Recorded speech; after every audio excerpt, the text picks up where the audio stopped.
Эта маленькая деревушка находилась в целебных объятиях природы, спрятавшись вдали от рутины и суеты больших городов, в самом сердце огромных лесов Испании.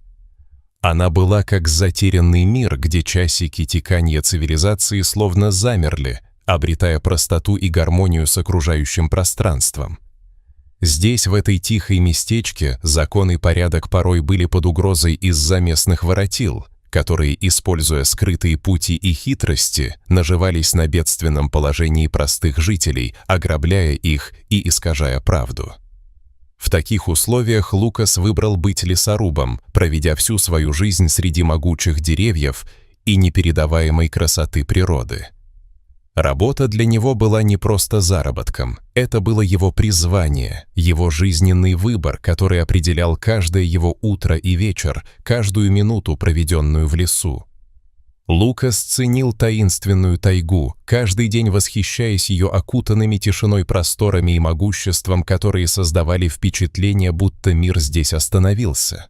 Он был признателен судьбе за то, что не оказался в больших городах, где мир природы мог бы казаться не более чем далекой мечтой, а в душе он всегда имел свою вечную связь с природой.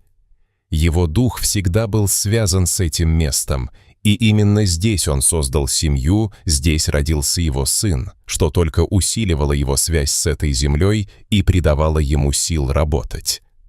Когда его сын вырос и усвоил важные уроки из жизни своего отца, он ушел служить в армию. Но, вернувшись, тоже решил остаться в родных лесах, как и его родители.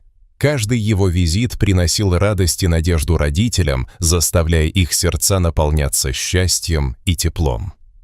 Однако, несмотря на это стремление к их жизни, его сердце тянулось к другим, более таинственным местам, к горизонтам, которые манили его за пределами их небольшой деревни. В конечном итоге он построил собственный дом, основал семью и стал отцом милой дочери, которая теперь являлась внучкой Лукаса. С каждым приездом сына бабушка Пилар и дедушка Лукас ждали не только его, но и его жену с дочерью Еленой, которые становились яркими лучиками света в их жизни, помогая легче переносить серые будни. Но однажды, 2 года спустя, их невестка появилась на пороге дома с маленькой дочерью на руках и одновременно с печальной вестью о несчастье. Лукас и Пилар в ужасе узнали, что их сын пропал без вести. Он ушел в неизвестность, запутавшись в финансовых махинациях с хитроумными бизнесменами, и теперь все это обернулось неизмеримой трагедией. Его жена, полная смятения и горя, не знала, как его найти, ведь не было ни известий, ни уведомлений в течение долгих месяцев. Она вспомнила о совете мужа, который однажды настаивал, чтобы она поехала в ту деревню, где жила его семья, и ожидала его возвращения там. Так и сделала. Прибыв в дом к свекрови и свекру, она не могла и представить, что ее сын уже навсегда ушел от них, и надежда покинула ее сердце, словно тень. Словно предвещая беду, Клаудия закричала в неистовстве, полная ненасытной надежды. «Я буду ждать его здесь, сколько бы это ни длилось. Я люблю его больше жизни».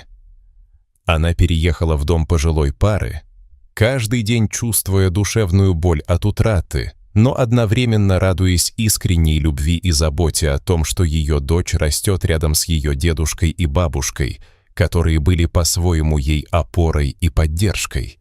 Каждый момент совместной жизни стал для них бесценным, но тоска и невыносимая утрата тяжело давили на Клаудию, и через некоторое время она, все больше теряясь в своих мыслях, получила сообщение о муже, но это было не от него.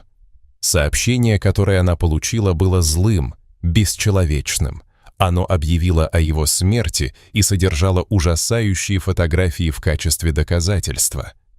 Ей сказали, что тело ее мужа не найти, поэтому не стоит тратить силы на поиски. Утром, когда пожилая пара узнала об этом, они остались в тишине, не сделав ни одного шага для поддержки несчастной Клаудии, словно эта трагедия их не коснулась.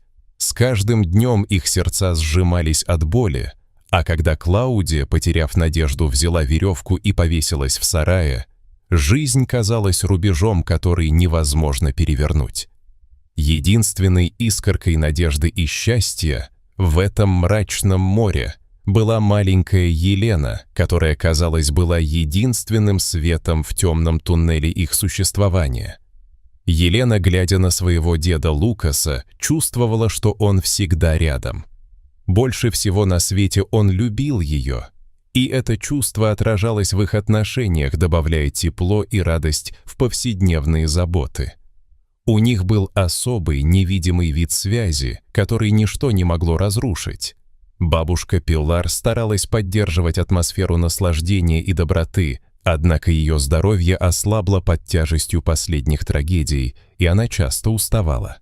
К счастью, маленькая Елена росла, распустившись как цветок, в то время как бабушка и дедушка гордились ей. Спустя годы она превратилась в настоящую красавицу, полноценную девушку с ярким характером, но горе не позволяло встрече с родными оказаться такими, как будто вся ее жизнь была полна благословений. Бабушки и их родителей уже не было рядом, когда она достигла этой стадии, и ее сердце было полным тоски о потерянных. Недели спустя дедушка Лукас снова отправился на лесной патруль. Этот процесс стал его постоянной потребностью и привычкой. Пробираясь по лесу, он делал заметки, отслеживая поваленные деревья. Его чуткий слух уловил стон, который предвещал беду, какой он никогда не ожидал. «Волчата совсем близко», — шепнул Лукас, насторожившись и почувствовав, как напряжение переполнило его грудь.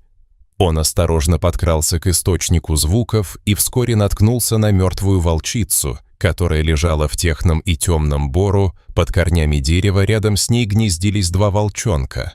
Один еще совсем мал, с беззащитным песком, а другой отчаянно стонал, и Лукас почувствовал, как его сердце сжалось от жалости. Лукас наклонился и, сняв сумку, попытался подойти поближе к зверям, ощущая страх в каждом движении. Он оценил опасность крохотного существа, когда тот, что был побольше, попытался укусить его, предостерегая от приближения. «Ты, вероятно, вожак стаи, раз проявляешь такие инстинкты», — с легкой усмешкой произнес он, собираясь взять волков, то есть с собой на возвращение, осознавая, что это было великое испытание его способностей. На этот раз он пришел домой раньше, чем обычно, и маленькая Елена встретила его радостными криками. «Дедушка, почему ты вернулся? Что-то случилось?» Дедушка, снимая рюкзак, ответил: «У меня есть для тебя подарок». Она взглянула на него с любопытством, когда в рюкзаке появились две пары блестящих глаз, полные любви и надежды. «О, дедушка, это кто такие?» — ахнула она, узнавая его любимое занятие, которое всегда дарило ей радость. Эти щенки были волками, милые волчата, принесенные ей дедушкой, и в ее сердце заиграла радость. Восхищенная, Елена подбегала к ним, чувствуя, как они едва знакомы, но уже приняты ею в ее сердце, и она понимала, что отныне они — одна большая семья. Каждый день девушка заботилась о новых питомцах, кормила их и наблюдала за их разными уловками и движениями, их дразня вовлекающей игрой. Каждый момент был полон радости, и время летело незаметно, когда она игриво проводила его со своими новыми друзьями.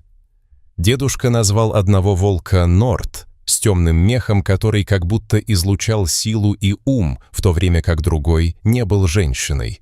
Получил имя Близзард, что говорило о его скорости и ловкости. С каждым днем волчата становились все крепче и смелее, и когда они достигли определенного возраста, дедушка решил отпустить их на свободу, позволяя им вернуться в родные леса, где они всегда должны были быть. По мере того, как время шло, все шло своим чередом. Однако дедушка начал беспокоиться о Ксавье, браконьере, который, по слухам, подглядывал за его внучкой, и это заставляло его сердце тревожиться. Несмотря на неприязнь к этому дерзкому мужчине, Лукас не мог остановить его, и особенно это беспокоило его сердце, ведь он был готов пойти на все, чтобы защитить ту, что ему понравилось, осознав, что ее безопасность была для него важнее всего. Одним летом, когда дедушка снова отправился в лес, Ксавье не терял времени. Он приближался к Елене, и ощущение опасности нарастало.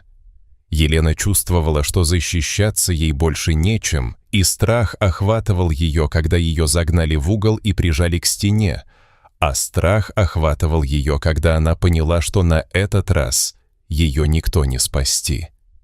Тем не менее, когда зло надвигалось, и она закричала, волки, почувствовав ее страх и связь с ним, рванулись вперед, как только дверь хижины распахнулась.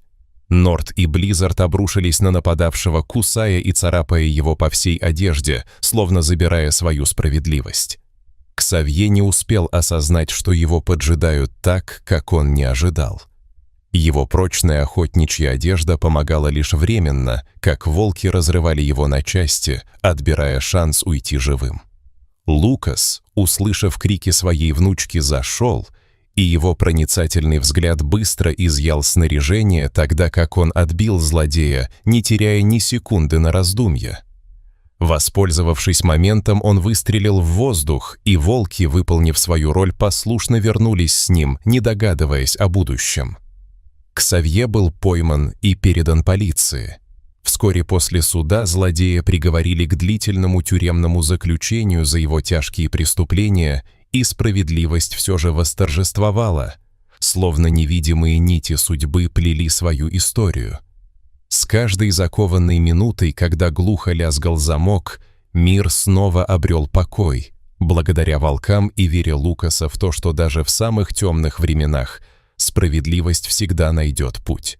Так, если вам понравился данный видеоролик, ставьте лайк и подписывайтесь на канал. И помните, мир порой полон сюрпризов, но всегда найдется свет надежды для каждого, кто верит.